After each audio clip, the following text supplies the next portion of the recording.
हमारे ना हाजी साहब थे, हम हाजी साहब कहते थे लेकिन शहर के लोग, लेकिन दाएं बाएं उनको लोग और नामों से भी जानते थे। मौलाना अबू दाऊद मोहम्मद सादिक साहब रहमतुल्लाह अलैह। तो उन्होंने ना गुजरांवाला से फैसलाबाद जाना था।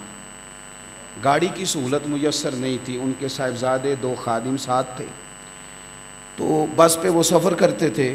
तो गुजरांवाला से जब वो जाने लगे तो ज़ोहर की नमाज़ पढ़े, कुछ वक्त गुजर गया, घर से निकले। तो अब उन्होंने ना गुजरांवाला जाने के लिए टिकट कटवा ली शेखुपुरा की। फैसलाबाद जाना था, टिकट शेखुपुरा की ले ली।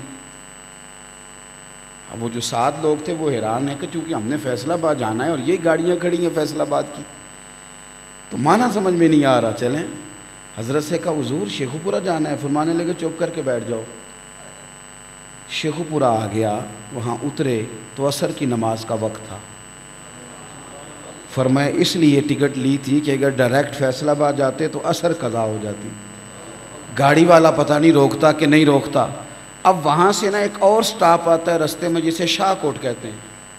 अब शेखुपुरा से डायरेक्ट फैसलाबाद की टिकट नहीं कटवाई, अब बस में बैठे तो शाहकोट की टिकट ले ली। कहा हुज़ूर अब क्या करना है? वहाँ जाके कहने लगे मगरिब भी तो पढ़नी है कि नहीं पढ़नी। तो मेरा अंदाज़ा है कि वहाँ जाते मगरिब का वक्त हो जाएगा। इस तरह का जब कोई आदमी किसी के साथ सफ़र करता है तो फिर मुझे लगता है कि नमाज उसकी कज़ा नहीं होगी, उसे शौक़ पड़ जाएगा कि यार जिस एहतमाम से मैं इसे पढ़ते हुए देख रहा हूँ ना, ये एहतमाम कुछ और तरह का है। आप अपनी ज़िंदगी में जब अमल को ले आते हैं, आपके घर के अंदर जब ये हुस्न आ जाता है, जब आपका शौक़ बढ़ जाता है ये काम करने का, फिर ना आसानी